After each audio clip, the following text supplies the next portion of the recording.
Curtis. I founded Fark.com 11 and a half years ago.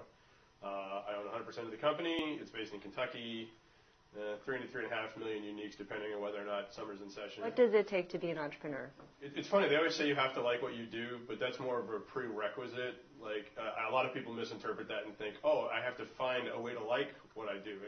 No, you can't do that. Starting Fark in Kentucky was problematic because there was no access to experience. I couldn't find anybody to say, hey, how do you run an internet media company? Nobody knows. They have no idea. So we just had to kind of flounder around a bit until we found our way. So that being said, the resources are available elsewhere, but the upshot of it is that you can't assume that you'll be able to figure something out by finding the answer. You have to eventually just say, gut check, we're going to do this, and we'll see if it works. Is being an entrepreneur a job or a mission? I don't know. It's neither, really, if you do it right. I got in trouble with my wife about 4 or 5 years ago when I was doing an interview for Newsweek, and they asked me how much time I spend working on Fark every day, and I was like, half an hour probably. And after the phone call, she pulled me aside and she's like, hey, just because you like it doesn't mean it's not work. And I was like, oh, then it's 16 hours a day. But I don't think about it. You know, it doesn't seem like work to me. So that's how you know you're doing it right. That's how you know you like what you do. And if that doesn't come naturally, then you probably ought to do something else. You were an entrepreneur before. You learned a lot of lessons there that you brought to Fark. What were those? Right. I had a ISP, dial-up ISP back in the day, which it probably has to be explained for 20-year-olds, but they'll figure it out. Basically, it was my first company right out of the gate. I was 23 years old, and again, same problem. I had no resources to draw upon. People know how to run businesses, but they don't really know how to run that business.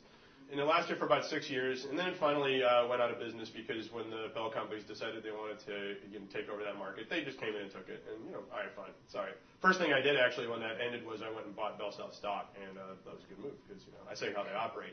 Mistakes I made were if you see something going off the rails, don't look away from it. Don't think, okay, well, I really don't want to check that out because it could find out something uncomfortable. I think I'm just going to ignore it and hope it goes away. That's a really bad idea. And the same thing goes for personnel.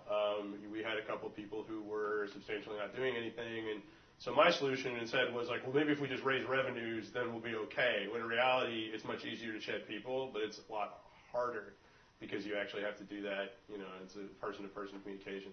The problem is if you don't do that, it's either them or it's everybody at the end of the day. And so you have to make hard decisions, and that was the main thing I learned was that. Keep an eye on stuff and make hard decisions and just, go about your business. What have been the biggest challenges building a new online media company? It's been really interesting for me because I'm based in Kentucky, and for the longest time when I traveled around, people were surprised that we were based in Kentucky, and I always thought that was strange. I was like, well, why wouldn't you be able to do that in Kentucky? But then I thought about it after, especially over the last few years, and you don't really run into large internet companies operating anywhere else outside of San Francisco, Los Angeles, or New York City. And the reason for that is because the resources here are so much more readily available. Like, for example, I was looking at there's some business development stuff that's available to me because I live in Kentucky from the state. But it's just not that good. It's basically stuff that's available for people who have access to no other capital whatsoever, which is essentially what you got if you don't live in San Francisco, Los Angeles, or New York City.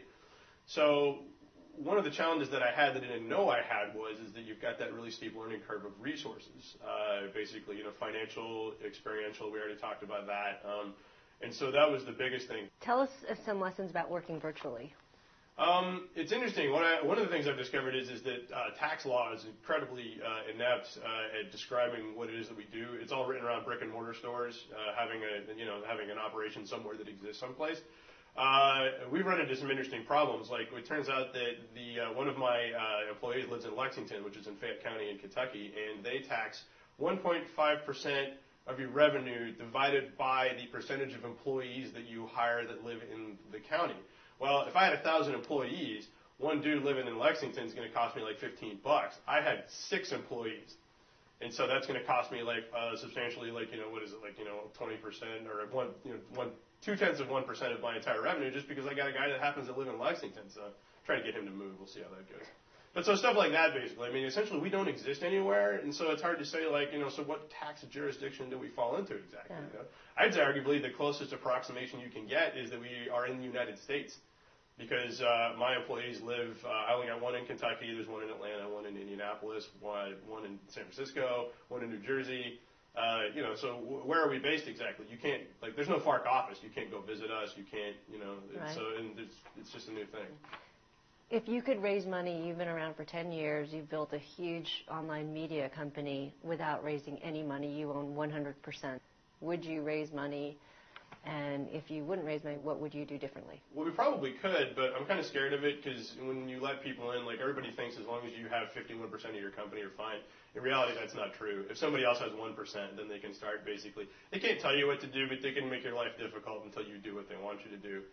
And I really don't know that I want to put up with that as the problem. I also don't really have any idea what we would throw a ton of cash at for resources-wise, because my concern would be if we're going to spend a lot of cash on something, we need to be able to make it up relatively quickly. Otherwise, I'm firing everybody within 18 months, and I don't really want to be in that situation either. So probably not interested at this point, but that being said, if suddenly we realized that we had an idea that if we raised $10 million, we could make 15 in 18 months, I'd pull the trigger in a heartbeat. So, but I haven't figured that out yet.